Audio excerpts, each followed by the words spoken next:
Welcome, everyone, to the School of Greatness podcast. We've got the legend, Robert Kiyosaki, in the house. Thank you so much for being here. Super excited about this. Well, thank you. People say I'm a legend in my own mind, and my reply is, you may as well be a legend in your own mind because you're not a legend in anybody else's mind. Hey, you got to believe in yourself if you want to create great things in the world. At least you've got to believe. It's almost 25 years now, Rich Dad, Poor Dad, right? Are you sick and tired of talking about Rich Dad, Poor Dad, or is it still something you enjoy talking about? No, it's kind of what we were talking about. This is what I'm supposed to have done anyway. I mean, it was, so I got on my path. Yes. And what I was saying, what you and I were talking about before we started is I meet a lot of guys who something tragic happens in their life, but it was the best thing that ever happened to them. Like I had a friend who was a Olympic snowboarder, and he did one of those goofy things those guys do, and he shattered his body, and nobody could heal him. So he became an acupuncturist. And the guy is the greatest. He found this real gift. It's not snowboarding or whatever he was doing. He's a healer, and he uses acupuncture, and he heals people. He's unbelievably good. But if he hadn't crashed, he wouldn't be where he is today. Yeah. What was the big tragedy in your life? Oh, there's every other day. There's every other day. What was the big tragedies? What was like the big aha moments where something bad had to happen for you to say, oh, let me wake up and take down this path? Oh, there's a lot of, I mean, I really was, as an entrepreneur, my biggest failure was that I was successful in my first venture. And I don't know, I was about 25 years old, and I started a nylon and Velcro surfer wallet business. And everybody said, well, why are you doing that? I said, well, I don't know what else to do, Right.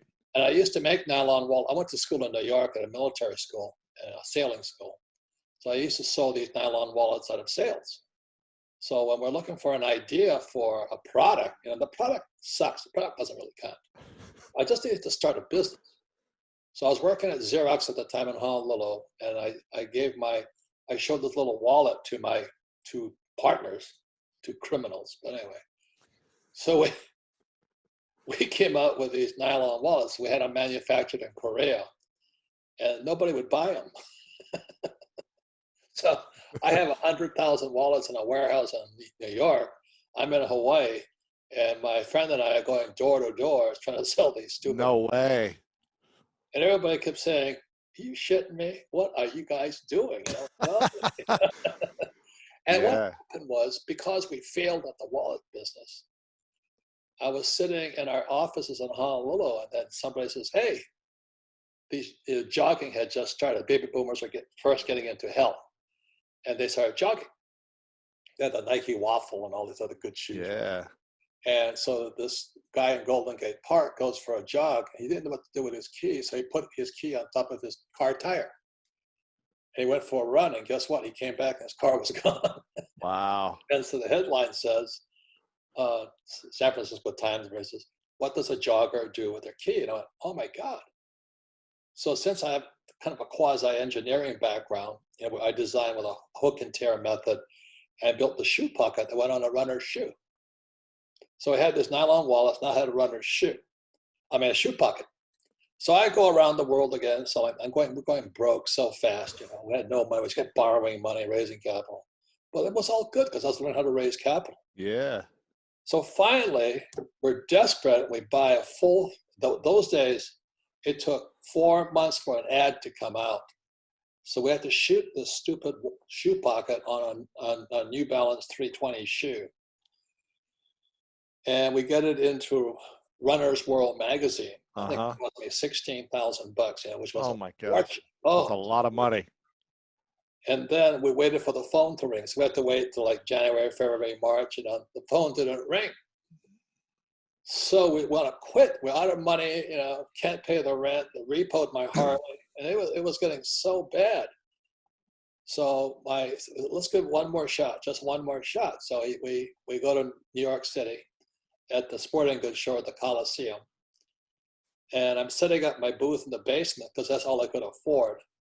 And this guy goes walking past, and he goes, my company was called Rippers. So I'm putting my big sign up, Rippers, and he goes, Rippers? Rippers, where have you been? And I turned around and said, I'm here. No. He says, where have you been? I'm like, what do you mean? He says, I saw your ad. I said, good. My store is filled with people coming in looking for the shoe pocket. Wow. I said, call me. that's what I said. So I asked him, why didn't you call me? He says, you idiot. You don't have your address or phone number on the ad. Oh my goodness.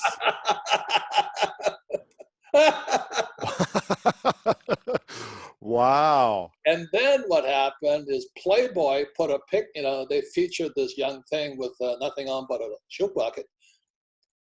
And our sales went to the run. I looked like a genius, but this store went broke. We couldn't keep up with demand. Wallets took off.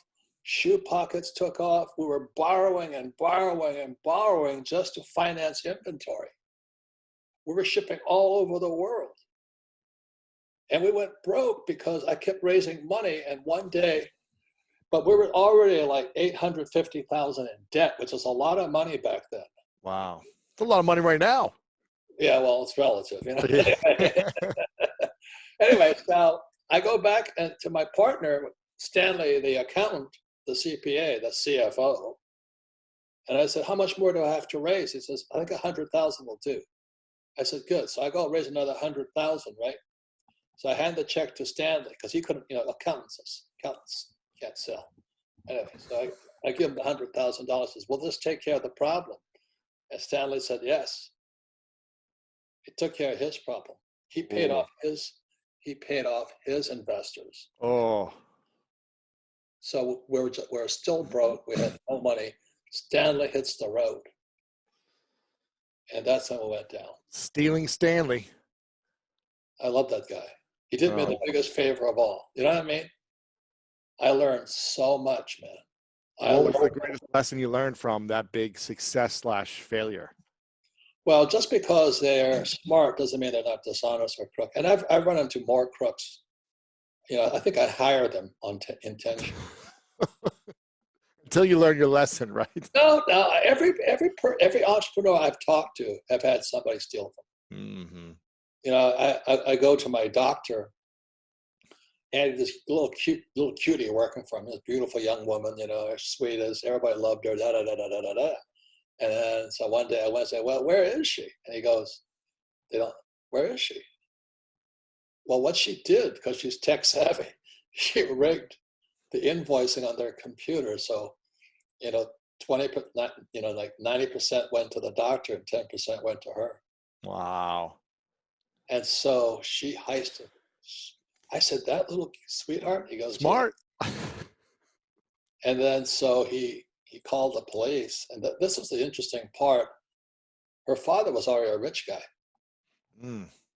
And he comes in and says, I'll pay you anything, just don't send her to jail. Wow. So then that was the next thing you learn. Is it better to send her to jail or take the money? Take the money. Wow. So she's in jail. No, just not. But what I'm saying is you can't teach that stuff. Yeah, you got to experience it. You got to go through it. It's right in front of you all the time. Man, what's the lesson you've learned in the last 2 to 3 years that you thought you'd already learned, that you keep learning, that comes the hard way? Is there anything that you still learn, or have you seen it all? No, it's that as you know, Rich Dad Poor Dad is a story of my rich dad who had no education, but he grew up in business for real. He took over the family business at 13, so he kind of grew up in the real world of money. Where my rich dad was a PhD, poor, helpless, and desperate, went to Stanford, University in Northwestern. Very smart guy, good guy, and all this. But as you know, teachers don't know shit. Yeah. In fact, they teach stuff they don't know nothing about. Right. Well, some of them are forced. They're forced to teach that, right? Some of them try to educate in other ways and inspire. Don't defend them. Don't defend them. I don't like them. Anyway, you know what happens? When do I get in the most trouble? Is when I criticize going to school. Because to many people, it's their only hope and salvation. Yeah. So if I say, well, I don't think school teaches you much, I may as well piss on the Pope. They said. I It's know. a religion. If you don't go to school, and then it tells us, well, Steve Jobs dropped out. He did pretty good. Yep. Gates dropped out. Dell dropped out. Zuckerberg. Zuckerberg dropped out. Henry Ford, Walt Disney. They didn't hurt. Mm-hmm. No. So anyway, education is religion to most people. Yeah. So that's why I step on toes and I get dumped on. Well, what did Mark Twain's quote say? Like, don't let schooling get in the way of your education, or something like True. that. And one of the reasons why I started the School of Greatness, I was telling you before we started recording, is that I was in the special needs classes literally every day for as long as I can remember. Since kindergarten until 7th year in college, I had a tutor. I was in the special needs classes with a few kids who had learning disabilities. And it was the most challenging thing for me, because I wish they would have taught me things that I'm learning now. And the reason I created the School of Greatness, because I was like, what are the things I wish they would have taught me in school to help me get ahead in my finances, to help me get ahead in my health, my mindset, how to deal with a breakup in a relationship, a tragic time, like the emotional side of things, the education that I wish they would have taught us. I was like, I'm going to go create it. I'm going to find people like Robert and teach us the ways. So, you're doing that through your work, and I'm trying to do that. But I think there's people trying to do good by educating outside of the traditional school system, where I think they're more limited. Correct. And that's why I created the cash flow board game, is because I learned about money playing. I learned about money playing Monopoly. Yeah. I learned more about life playing Monopoly than I did in 4 years of college. Yeah. I went to a really good school, the best schools in the world, U.S. Merchant Marine Academy. I came out a rich man, but it didn't teach me much about money. I was only a high-paid employee. Yeah. So then I joined the Marine Corps. Then I have two professions. I can fly for United Airlines, or I could sail for Standard Oil. I didn't want to do either because it wasn't challenging anymore. Mm-hmm. I think if there's a lesson is that I'm looking for the challenge, and some people are looking for security. They're two different people. They're very, very. They're extremely different people. Yeah, and you talk about rich favors the bold, those that are willing to take risks and willing to put themselves out there. Do you think you can get rich without taking risks and being bold and taking these big chances, or can you keep this security mindset and really gain true wealth? Well, many people have. You look at Cuomo and all those guys; they were born rich kids from their father. Right. Trump could have taken that path too. He was born a rich kid. So it's not. I think you're either an entrepreneur or you're not. Right. I think that's the difference. It's interesting. I never thought I was an entrepreneur until I had a big wake-up call, a tragic experience. And it was kind of like a perfect storm. I didn't know how to make $1. I was not like selling baseball cards. I didn't do the lemonade stand. I didn't try to hustle all this stuff as a kid. I literally maybe made a little bit of money in the summers just because my dad put me to work. And I had this dream of playing professional football. And then I made $250 a week. My dad got in a tragic car accident. He was in a coma for 3 months. I didn't have a college degree. It was 2008. The economy went down. I was living on my sister's couch.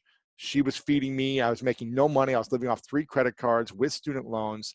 And I didn't have my dad as that kind of financial safety net anymore, because he wasn't able to help me and bail me out. So it was more like, what do I do? No one was hiring people with degrees at that time, even master's degrees. I didn't even get a bachelor's degree yet. And I was just like, how do I survive? So I don't think if the worst thing in my life would have happened, I wouldn't be here learning how to be hungry, how to say, I need to go survive right now and take chances. Good for you. I think that perfect storm mentality made me into this survivor creative mindset, willing to risk it all. Whereas if I had my father to kind of protect me financially, or say, because he was like, you're going to take over the business, you're going to come work for me. And that was my mindset. When he kind of left emotionally and mentally, he's still alive today, but not the same from the brain trauma. It made me step up as a human being, as a 24-year-old, and say, I got to learn some stuff.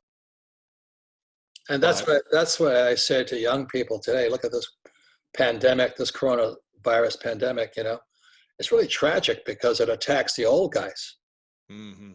But even worse is the baby boomers had it the easiest of all generations. But What now is that?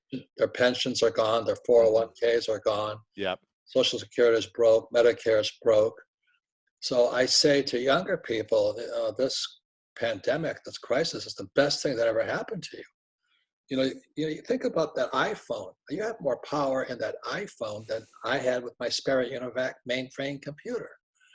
And then so when I meet people that say, oh, the economy is bad, I said, the only economy is between this ear and that ear. Mm. There's an economy out here. But this is the best time for your generation because you're tech savvy. I'm not tech savvy. Mm-hmm. This was made for you guys.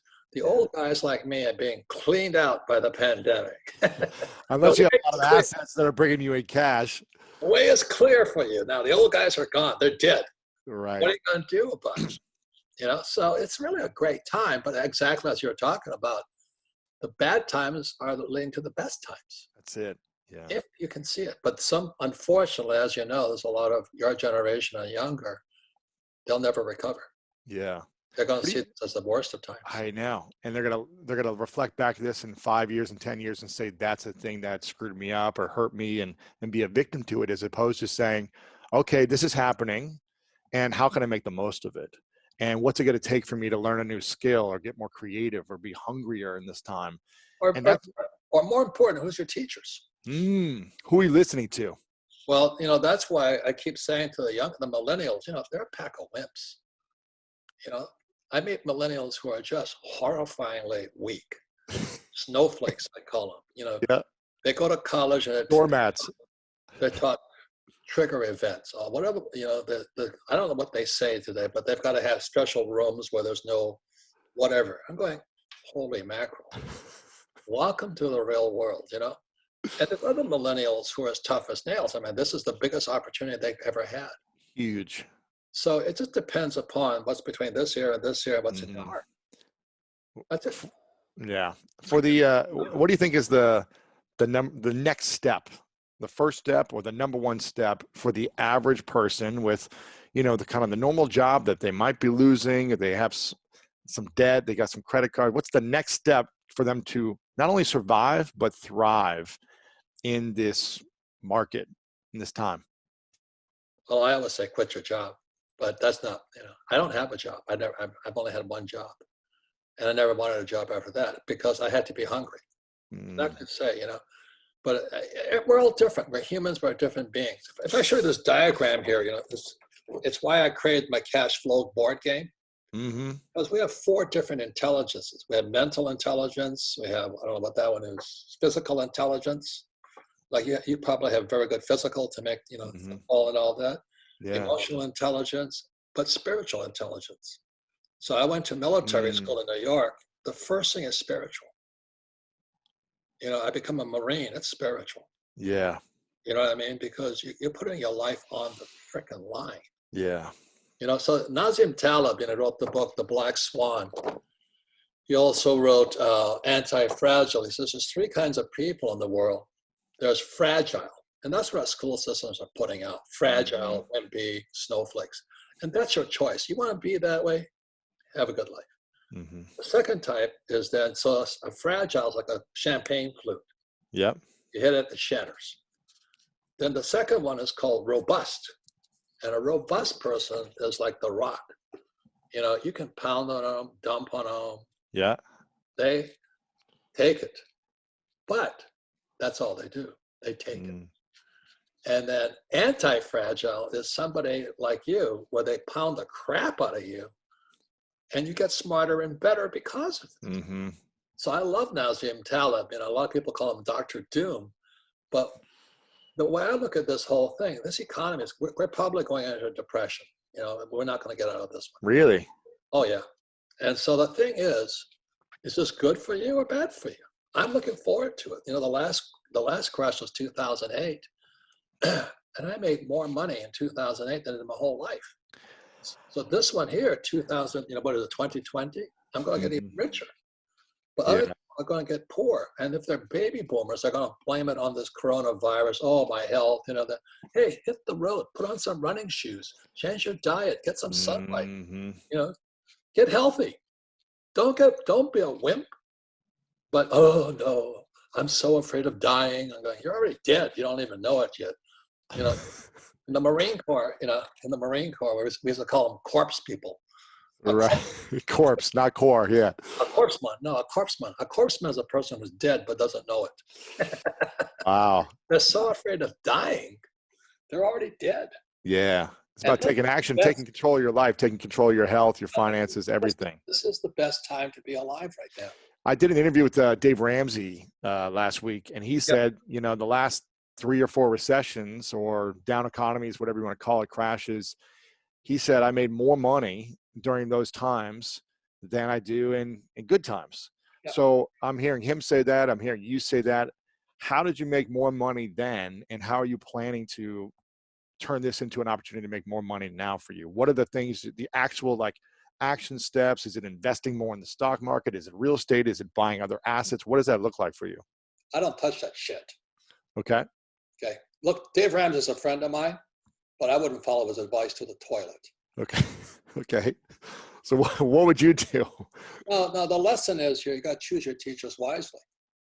You know, when I was coming up through, you know, there was Tony Robbins, you know, I wouldn't follow his financial advice either. He recommends ETFs. I don't touch that stuff. Okay. What do you touch? Susie Orman says, cut up your credit cards. You know, every time I see her cut those credit cards up on TV, I thought I was being circumcised. You know, I love my credit card. You know, how to buy my credit card? And the credit card isn't the problem. It's the idiot holding the card that's the problem. Do you know what I mean? It's how you use the credit card. Yeah, it's not the credit card. And the other part, and then Dave Ramsey says, live debt free. When the market crashed in 2008, guess how much money I borrowed? A lot. 300 million. No way. From private investors, the bank, or how does that work? Because interest rates were dropping and real estate prices were going to the toilet. And when I walk into my banker, this is what Rich Dad Poor Dad is about. Rich Dad Poor Dad is about a financial statement. Income statement, balance sheet, statement of cash flow. It's a book on accounting. People don't even know it's a book on accounting. So I walked into my bank with my partner and had all this property that was floating to the surface. And I say, I'll take them off your hands. I just give me the money to buy the property. Wow. That's cojones. 300 million. Give me the money and I'll buy your properties for you. That's crazy. So it depends. And this is my whole thing. Look, you can listen to Susie and you can circumcise people. Yeah. You now know why I'm a U.S. Marine. You know, we don't miss our. People either love you or they have an opinion about. No, I say that to make a point. Yeah, yeah. So Dave Ramsey says live debt free. I'm now 700 million, almost $1 billion in debt. Really? You know why? Because I don't pay any taxes. The more debt I have, the less tax I pay. And the average guy goes, how do you do that? Because you have bad teachers. And so it's this whole thing that you got to choose your teachers wisely. That's why I wrote the book, Fake money, fake teachers, fake assets. I don't touch that garbage that Wall Street puts out. I don't have a 401k. I don't have stocks, bonds, mutual funds, ETFs. Doesn't mean you shouldn't, but I don't need them. Okay? Right. And the other part is, look, for you young guys, the best teachers are not in colleges. The best teachers are on YouTube. The best teachers are on YouTube. Wake up. You know, this guy, George Gammon, he's fantastic. Patrick Bet-David, fantastic. You know, he's great. Jim Rickards. The fake teachers are in colleges. They're telling you to get a job. Right. The corporate ladder. You know, Patrick Bet-David said it the best, and I love that guy. He says there's 2 kinds of leaders, wartime and peacetime. And a peacetime leader is a guy like my poor dad. He goes through all the right schools. He has all the pedigrees, the credentials. He does all the right things. He climbs the corporate or the government ladder and all that.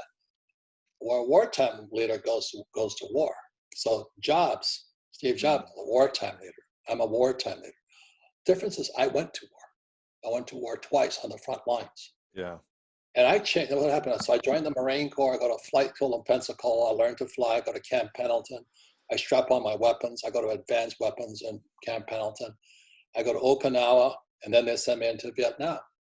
And I came out of Vietnam about 4 months later, back to restage in Okinawa. And I thought everybody had changed. I looked at the fellow Marines and I thought they were pussies. And it wasn't that they were pussies. I had been to war. You got tougher.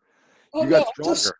it's different. When somebody's trying to kill you, every single mission, I went down 3 times. No way. Yeah. And I came back stronger and tougher. So I come back to Okinawa. I got like a week off, and they're going to ship me back into Vietnam again. I said, what happened to these guys? And it wasn't that they changed, I changed. So what happens to entrepreneurs who go out and they get their ass handed to them and they survive, if you survive, you see the world differently. And so that's what happened to you when you get injured and all this. Yeah. You see a different world. Whereas some peacetime pussy who's climbing the corporate ladder right now, they just lost their job. They're sucking their thumb. You know, this is the worst time for them. Yet for a wartime leader, this They're excited. They're excited about it. Yeah. It's the best of times. Yeah. If you're an entrepreneur right now, the world's open to you. If you're an employee, your world's dead to you. What advice? Yeah. An entrepreneur can create their own success. Yeah. What advice? Oh, sorry. Go ahead. It's a job. They're a peacetime warrior. Remember, watch Patrick Bet-David, you know. He's great. Leader, peacetime leader. Which one are you? Are you peacetime pussy or a wartime fighter? You know, I mean, no, that's what it comes down to. Yeah, that's true. So this is the best of times for the wartime guys. Horrible time for peacetime. Right. And for the people that are the wartime people, what is the best advice you would give them now for the next year or 2 years to capitalize on? How do they make more money? How do they make their millions during this time? What would you say? You can't make money now. You should hang it up. I tell all you frickin' millennials, man. You got, I don't know where it is. I got this iPhone. If you can't make money with that, hang it up. You know, like we used to say, hang up the jockstrap. You're not going to beat the team. You can't make money with an iPhone through social media, through marketing. You have the world at your fingertips, and you can't make money. The problem is between this ear and this ear. It's not out here. It's in here. That's why you've got to choose your teachers wisely. Yeah. You know, Dave Ramsey is a friend of mine, but I wouldn't follow his advice for anything because it's totally opposite of mine. Doesn't mean he's wrong. It means I have a different path, and entrepreneurs can cut their own path. So let me just say it again. The best teachers are on YouTube. So is the best porno. Make up your mind what you want to listen to. You know what I mean? We have a choice. So I'm just being real to you. I hear you, man. No, I hear you. What's the best investment people can make then to capitalize on this opportunity? Is the investment in education? Left ear. Look, if you're poor right now, it was called look in the mirror. That's what my dad always said to me. Says, if you're looking in the mirror right now and you see a loser, that's what you are. Can't make money in this economy. You better change your thinking. Hindsight is 20/20, as they say. Yes. If you're looking, you don't have any money, you don't have a job, your boyfriend or girlfriend has left you, and sitting there goes, well, how did I get here? How did I get here? There was a great book called Gulag Archipelago by Solzhenitsyn. So he gets thrown in a concentration camp or a gulag in Siberia, and he says, how did I get here? You know how he got there? Because he was a peacetime leader. Didn't fight back. So people are being sold a bill. Go to school, get a job, pay taxes, save money, get out of debt, buy a house. The house is an asset, and invest for the long term in a well-defined portfolio of stocks, bonds, mutual funds, and ETFs. And I do none of that. And why do you recommend the opposite? Because I don't have to do that crap. That's Kool-Aid. Go to school. What do they teach you about money? Nothing. Get a job. You pay the highest taxes. Pay your taxes. I don't pay taxes. Get out of debt. Well, money is debt after 1971, if you know your history of money. Your house is not an asset. Your house is a liability. And why would I invest for the long term in the stock market when I can make my own assets? I don't need the stock market. I'm not saying you shouldn't. But I create my own assets. I create my own cash flow. Every day I get. You mean through your business, through your right, your creativity. I'm an entrepreneur. Yeah. Most people are employees. They're looking for jobs. I'm just looking for. So like right now. Should entrepreneurs invest in the stock market? Do you think if you're entrepreneurial, you should invest in? Look, find a stupid teacher who's going to tell you what to do. I'm asking your opinion. I'm curious as a teacher. I don't give advice. Mm-hmm. You know, I wouldn't follow Warren Buffett either. Mm. You know why? Because he invests the money. Why would I let him invest my money? I want the fun. Mm-hmm. The pussies invest with Buffett. They make a lot of money. They're still pussies. So what's the investment you make the most in? Look, please hear what I'm saying. Yes. I made a fortune in 2008. Mm-hmm. 2020, I'm making more money and paying less taxes. It doesn't mean I don't have problems, but I'm prepared for this. Mm-hmm. My biggest problem right now is because everybody's taking a vacation, I can't get enough product. I'm selling out. You know, my cash flow game is sold out. It's selling out constantly all over the world. So choose your teachers wisely.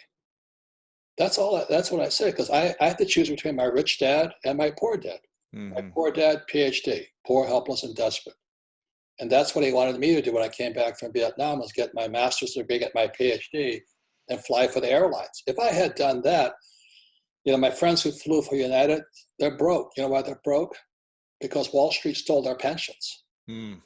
You know, it's called an ESOP, employee stock option plan. The biggest crisis coming up right now after this pandemic is pensions are going to crash. That's right. You got it, man. Yeah. Thanks. Why are they going to crash? Because they're empty. Wall Street looted them. My God, wake up. Wake up. You know, there's a better book than that. It's called The Creature from Jekyll Island by G. Edward Griffin.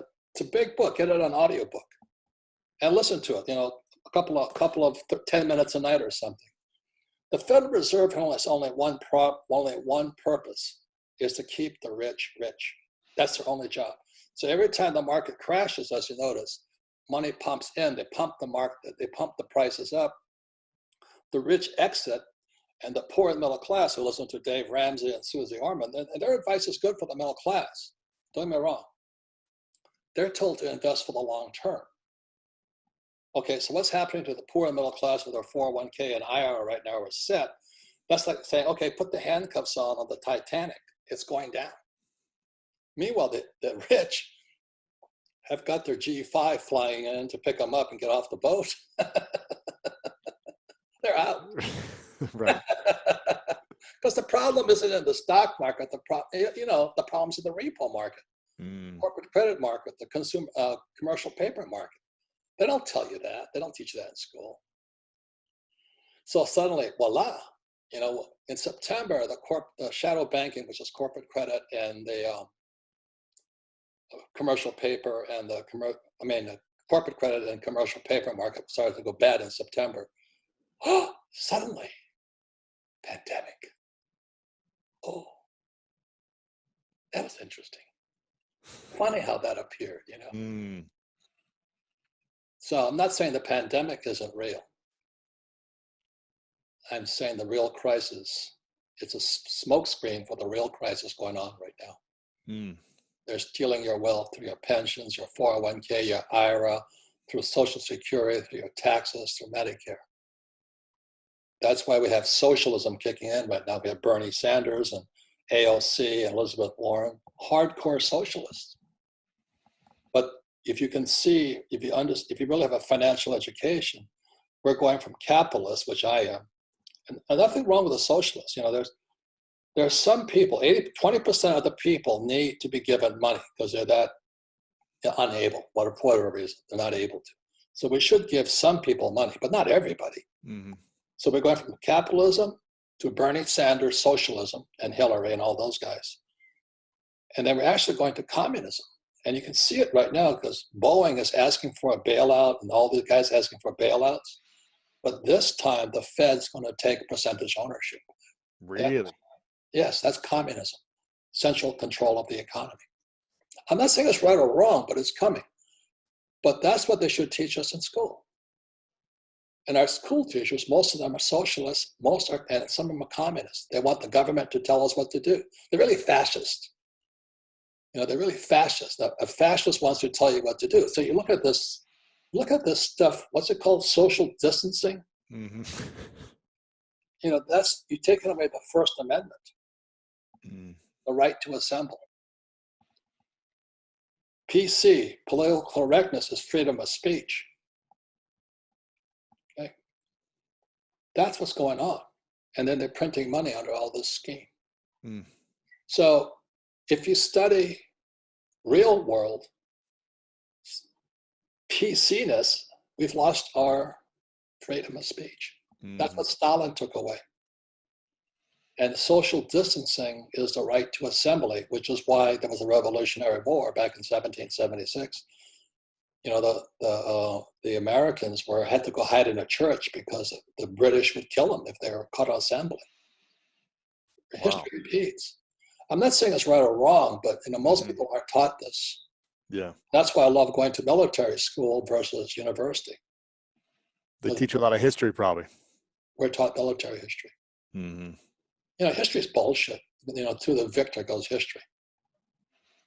So the person that wins the war writes history to justify their position today. Oh. It's called his story. As the loser doesn't get to tell their story. That's funny. So anyway, that's where we're at. And yeah, I just leave it to your generation. You guys are in the best position ever because you're still young. You're tech savvy, and the baby boomers aren't. So they're old. A lot of them are feeble, and they're gone. We're gone. So you guys have the world ahead of you.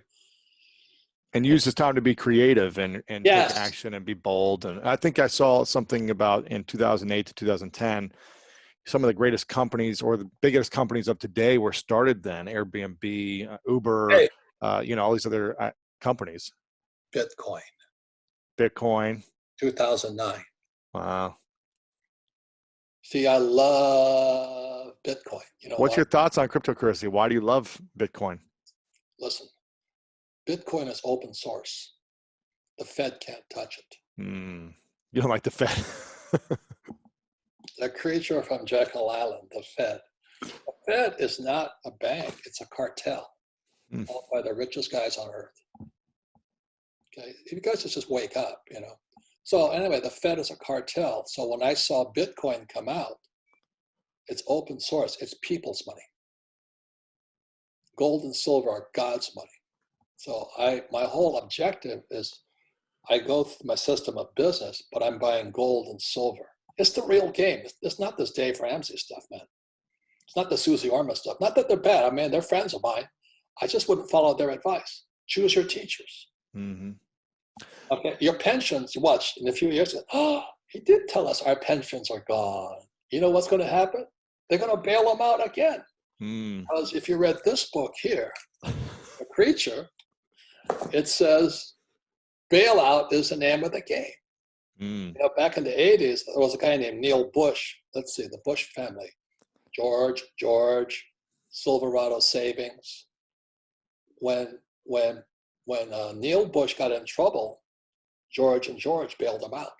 Yeah. Got the game. You say there's two different types of pensions. What's the difference between a normal pension that someone would get and a defined benefit plan pension? And why should people be aware of these things?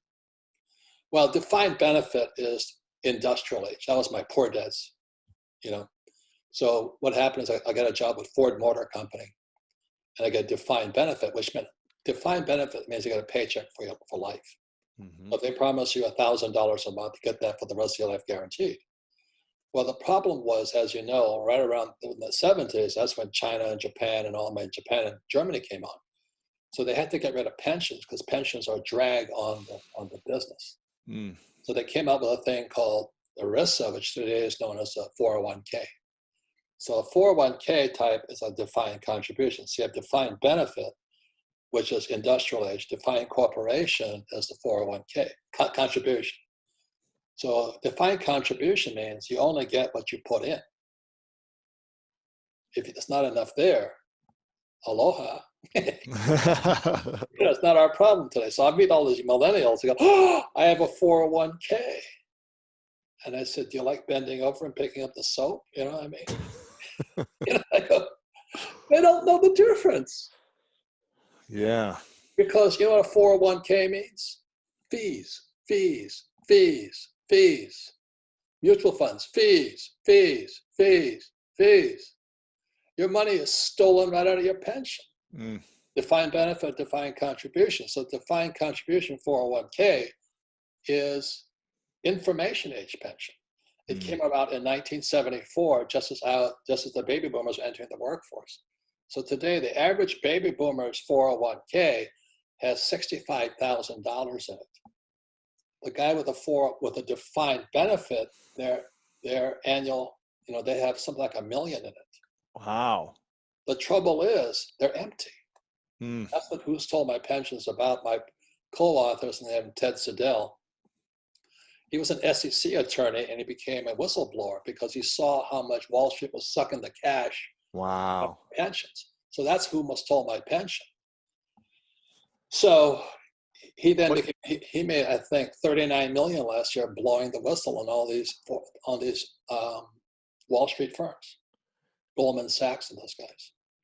What can people be doing when they have this 401k or this pension already that's going to do nothing for them? What should they be doing? Well, what they should be doing is choosing their teachers wisely. Yeah. Because I can tell, I don't need money. Like, I write a book, right? And I get royalties from 50 different book companies throughout the world. Wow. So let's say I write a book, they pay me $10,000 for the right to publish my book. I have zero expenses, but I collect royalties for the rest of my life. I'm still collecting huge royalties off of Rich Dad, Poor Dad. So I created my own assets. I don't need an ETF. I created the Cashflow board game, which unfortunately sold out right now.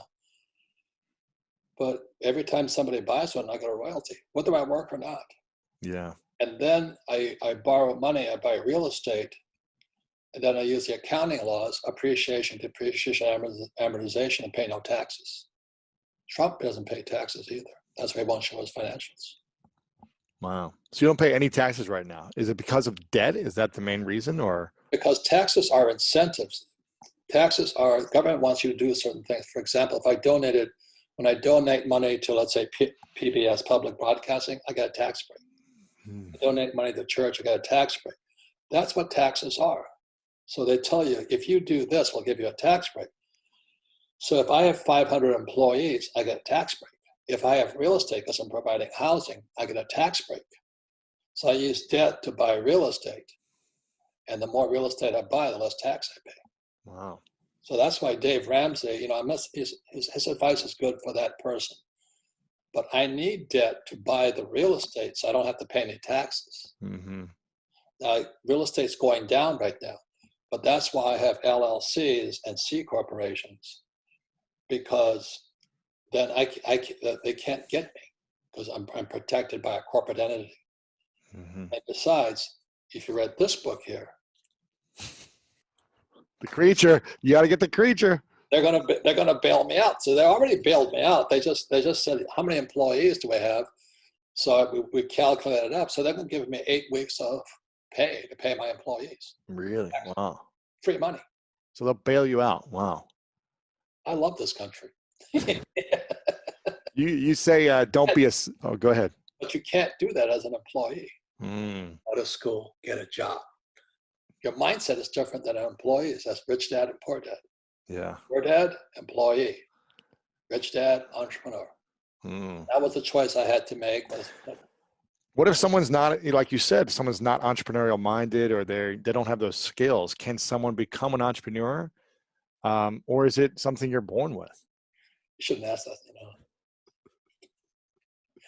All kinds of entrepreneurs, if you know what I mean. Yeah, of course. There's drug dealers who are entrepreneurs, hookers are entrepreneurs. There's a young girl who works in our neighborhood. She's a babysitter. She's an entrepreneur.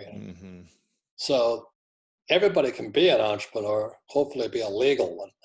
Yeah. The trouble is, it's hard to make enough money if you're not a good entrepreneur. So anyway, it's just up here. Find the teachers. Find the right teachers.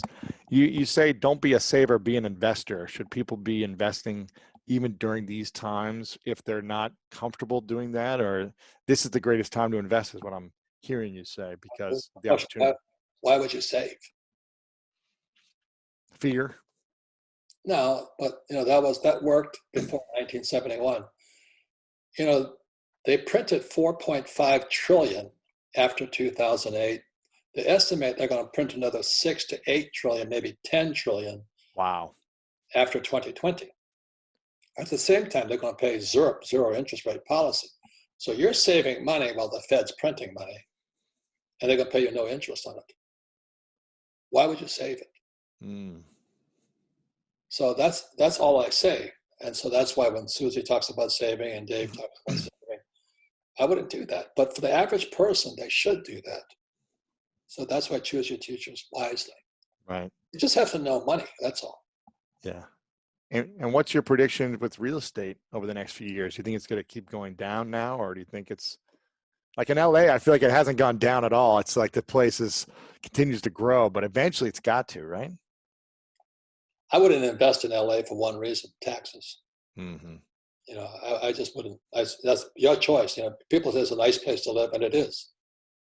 But I don't like paying taxes. Mm-hmm. I don't move there. Plus, you have what's called they try to pull it. I forget the name of it, but you can't raise the rent. Some people. So I don't like rent control. Yeah. Great place to live, great lifestyle. But we're gonna have the biggest crash. We're going to a depression right now. We're going right past recession into a depression. Really? Yeah. Wow. You can't have every business closing. And the stock market is going up. But like I said, the real problem's in the repo or the shadow banking market. That's what they're trying to save because it's broke. They're going bankrupt in there. So the dollar is going to be strong because 80% of the debt is measured in US dollars. So everybody needs dollars to pay off their debt. Okay. But in the meantime, the guys for a week, their houses are going to come up for sale, their Lamborghini, their real estate. I wouldn't touch commercial real estate. I mean, office buildings. Office buildings, they're gone. No one can go work anymore. The people are working from home for a while, or whatever. They're gone. Now, I go to South Africa a lot. In South Africa, the office buildings became low-income housing. Whoa. That's the future. Do you know those homeless people? Century City, here they come. Yeah, I know. I gotta get out of here now. I just think differently. That's all. Yeah. That was Steve Jobs' thing. Think different. Yeah. I got a few final questions for you. I really appreciate you sharing and giving us this tough love, which I think a lot of people need right now. I'm not politically correct. It's all good. We all need different teachers, and I appreciate your perspective. This is a question I ask everyone towards the end of their conversations. I call it the 3 truths. It's a hypothetical question, but I'd like for you to imagine for a moment that many years from now, it's your last day on this earth, and you've accomplished everything. You've accomplished all the things you want in your personal life, your dreams. It's all happened. But for whatever reason, hypothetically, you got to take all of your work with you, your books, your content, your board games, all the teachings you've ever given to the world. It goes with you. And you got to leave only 3 lessons behind for the rest of us to learn from. What would you say would be your 3 lessons, or what I like to call 3 truths? Well, I think the most important lesson is probably, I think I said this right, my rich guy said all the time. My rich dad always said, knowledge is finite. Stupidity is infinite. So stay stupid. That's a great truth. Because that's how you get knowledge. But he used to always say that to me because my dad always hid behind his diploma, PhD. He didn't know anything. Most school teachers don't know much. When people ask me about the Fed, what is the Fed? I said, have you ever watched The Wizard of Oz? And they go, yeah. Well, you know how Dorothy and the Tin Man and the Lion and the Straw Man, they went down the yellow brick road. They were hoping to find the wizard. And the wizard was going to give the lion a heart or. Dorothy, whatever she wanted, and all this stuff. And when they get to the wizard or the Fed, there was a midget behind it. There was nothing behind it. That's the Fed. That's the PhD. They're hiding behind this thing called diploma. That's obsolete. And so that's the second lesson. Be careful who your teachers are. Make sure your teacher actually practices what they teach. So my tax guy is Tom Wheelwright. His book is Tax-Free Wealth. You really want to stop paying taxes? Get that book. It's $20. You'll probably save a couple of $1 million over your lifetime. But if you don't change, this left ear and right ear, that gap between there, you're screwed. Yeah. And then you have my other friend, mother advisor, Andy Tanner. He wrote the book, Stock Market Cash Flow. Instead of investing for the long term, he makes money in the market's going up or down. I'd rather do that than buy, pray, and hold and listen to Susie Orman and Dave Ramsey. But it's your choice. Yeah. Other guys, Kenny McElroy, he writes all my real estate books. He's my real estate partner. We've made fortunes together. It's just fortunes, tax-free. Why would you go to school? Just buy some books, study them, get their YouTube. Make some mistakes on your own, right? Oh, you don't have to just get stupid. But blessed are the meek, for they shall inherit. Meek means egoless. I'm going to learn. So I watch YouTube videos. I watch Dave Ramsey stuff. I almost vomit most of the time. Not really, but I just wouldn't follow his. Tony Robbins. Oh my God, he sells ETFs. I'm going, are you kidding me? Are you kidding me? There's nothing wrong with Tony Robbins. I know what ETFs are. I've taken 3 companies public. I took a gold company public through an IPO, silver company public through an IPO, and an oil company public through an IPO. So I know what goes on in the stock market. That's why I stay out of it.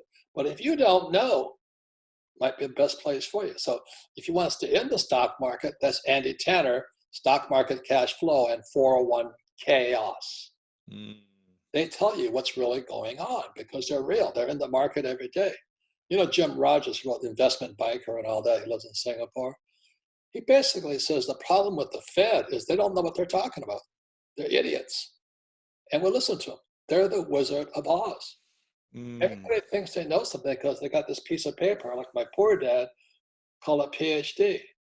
Rich Dad, Poor Dad had a financial statement. You cannot lie in your financial statement because that's fraud. PhDs, diploma. Rich people, financial statements. The other thing is this, I don't have a financial planner. I have a family office. The rich have family offices. So we have money to lend constantly. We make so much money. So there's a difference in the mindset, the intelligence, and what you learn. So I think the most important thing that you're teaching people in the School of Greatness is basically choose your teachers. What path you want to go down. When your football career ended, it was the best thing that happened to you. Yeah. Started finding mentors. Yeah. And that's what you're doing. And so you're a great role model for your generation. Oh, thank you. My generation, they're still baby boomers. What's that? Hello, boomer. What do they say? Hey, boomer. We're idiots. Jesus, most boomers are still counting on Social Security and the stock market. I hear you. I don't know if you said the third one. You said knowledge is finite, stupidity is infinite. So stay stupid, number 1, which I love that because I've always felt like I'm the dumbest person in the. Mistakes is what it means. What's that? Be humble and make mistakes and learn from them. Exactly. Be careful who your teachers are. And the third one was don't hide behind a diploma. If somebody says to you, so can you show me your financials? So that's the story of a family office versus everybody has a home office. That's different than a family office. So a family office is like a hedge fund. But rich guys have their own hedge funds or their own private equity firms. That's what it is. Yeah. So that's where you want to get to. So when you're there, the difference is people ask me for money, like on Shark Tank. The first thing I ask them for is not the diploma. Show me your financials. Mm. If they don't have financials, I won't invest with them because they don't know what they're talking about. Just because you have a cool degree or fancy paper doesn't mean you can get results. Oh God. You see, you can lie from behind a diploma. That's what the Fed's doing. You know. Yeah. Trump has financials. I don't know if you saw that the CNN debate when Bloomberg first came on the stage. It was like, I fell in love with it. I'm not Republican or Democrat. I'm not religious, and all this stuff. I just don't like bullshit artists. Yeah. God knows the world's full of them. I'm one of them too. So. But anyway, Bloomberg gets on stage. He looks at all those cartoons, You got Pete Buttigieg. Okay. And then you got Elizabeth Warren Pocahontas. Pete Buttigieg is Alfred E. Newman, from Mad Magazine. You got Conrad Sanders. And you got Joe Dementia Biden. Jeez, what a cast of characters. And so Bloomberg gets up there, he just looks at all of them. It's not very polished, He says, how many of you have started a business? Mm. You know how many of those Pocahontas, Alfred E. Newman, Conrad Sanders, and Biden? None of them. 0. Wow. And they want to run the government.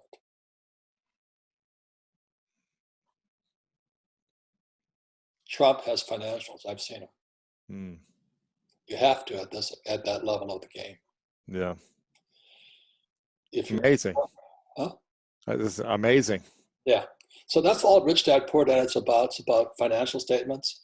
And the cash flow game is you physically, again, like I said, it's physically, there's 4 intelligences: mental, emotional, physical, spiritual. Mm-hmm. The game makes you fill out your financials on these 4 intelligences. Yeah. Because you have to move the things, you have to fill out the numbers and all this stuff. So it's max learning. Unfortunately, the game is sold out. But anyway, that's how I designed 26 years ago. I don't know how long. Yeah. They can go order it and it'll be out hopefully in the next couple of months. They can get it on a wait list. I don't know. Everybody's on vacation. You've impacted millions of people's lives around the world. I remember actually playing the game with my mom 22 years ago. I don't know. I was a kid, a teenager. And I remember, learning these principles. And even though I didn't fully understand it, and even though it seemed like too much for me to understand as a teenager and overwhelming, it planted a seed. And so did the book, Rich Dad, Poor Dad, which I learned about at an early age. So I want to acknowledge you for being a teacher in a world of teachers, educate people on a specific way, not the only way, but a way that has worked for you and worked for millions of people around the world, for constantly creating value, board games, being creative with your content to educate us in this way. And I'm really just grateful that you continue to show up and serve and be yourself, because you are a unique human being. And I appreciate you, Robert, for your own style and approach. Well, thank you. But you know why you and I are great teachers? Why is that? We didn't do well in school. Yeah, because we have to be curious and learn. Well, we just like that style of education. It worked for my poor dad. Didn't work for my rich dad. Yeah. And you see, that's what I mean. Choose your teachers wisely. Yeah. And there's millions of ways you can become rich, but you got to find your way, your teacher, your path. Mm-hmm. Mm-hmm. And you've got this book out now, Who Stole My Pension? Make sure to check this out to really educate yourself on what's happening with pensions, 401ks, and what you can do with your money moving forward. This is great. It's going to help a lot of people who are going to be trapped if they're not educated on this. Well, the biggest reason is if you're young, is your age. Uh-huh. Most you guys will have your parents and siblings moving in with you. And we'll have to pay for them. My mom is 68, 69. I'm already having to figure out, okay, how do I support her? And if she loses her 401k IRA, you're toast. Yeah, she's making a few thousand, I think, from her retirement and pension, or a couple different things she has from the company she works on. But in that book is the pilots like me. My pilot friends were making 400k a year. They got nothing now. Wow. And then the other guy's a UPS driver, a Teamster. He was making 5,000 a month, now making 900 a month for UPS. Yeah. Those are major firms. So you read Who Stole My Pension, and it gives you a glimpse more into what's coming. It's the next crisis coming up. It's a baby boomer crisis. Just like the pandemic is a baby boomer crisis. They're picking on the old guys again. Anyway. Make sure you guys get this book. Also, 25th anniversary of Rich Dad Poor Dad coming up next year. Go get that book. If you have already read it in the past, read it again, because we constantly need to be reminded and educated. And we see things differently. What's that? Repetition is how we learn. You know, that's it. We constantly got to learn. Even if we've learned it in the past, yeah, you might have forgotten it. You got to relearn and reapply what you learn. Yeah. Yeah. So get that book. We try to stock our shelves and give them away to people. How many times I've gone through this book? So you're saying you didn't master it after the first time? No, I'm a slow learner. Yeah. You know, and a poor reader and a poor writer. But that's why we're good teachers. Mm-hmm. I love it. I've got one final question for you, and people can follow you online. They can get the book. We'll link everything up here. You've got some great stuff on social media, on Instagram. So I'd say go follow Robert on Instagram as well. My final question for you, Robert, is what is your definition of greatness? Getting up every day. At my age, you got to worry about that stuff. You know, I mean, I said my plan was to die at 72. I almost died so many times. You know, I went down 3 times in Vietnam, and my days were numbered from the start. I've had open heart surgery. I've had cancer. I've had pneumonia. I've had malaria. And so, you know, when everybody talks about this COVID-19, I said, been there, done that one, you know. But each one of it inspired me to get healthier. Mm. And so this crisis should inspire people to get wealthier, or you can be a loser. Mm-hmm. So I don't know where I'm going with that, but it's just everything bad is good. Mm. And everything good will be bad. Or that's what Nassim Taleb says, you're either fragile, robust, or anti-fragile. And the people following you are anti-fragile, or they wouldn't be following you. Yeah, that's it.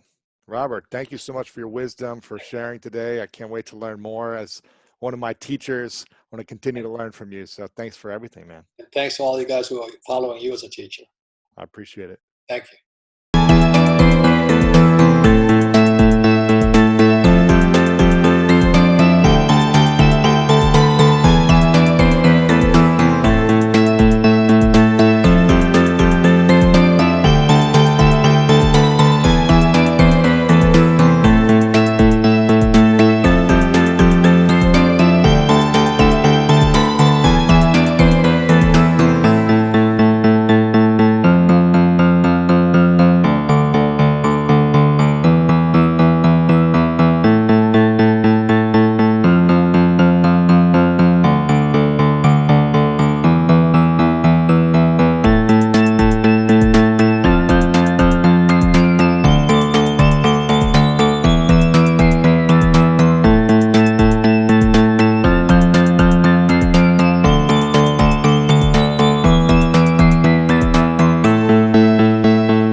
sông thu êm đềm, thả diều đá bóng nắng cháy giữa đồng, kỷ niệm yêu thương trong mỗi ngày ấy, tiếng ru gọi hãy nhớ biết bao. Tôi xa quê bao năm tháng qua, nhưng trong trái tim không bao giờ xa. Lời mẹ ru con hiu hiu chưa hè, mùa lụt nước lũ bắt cá giữa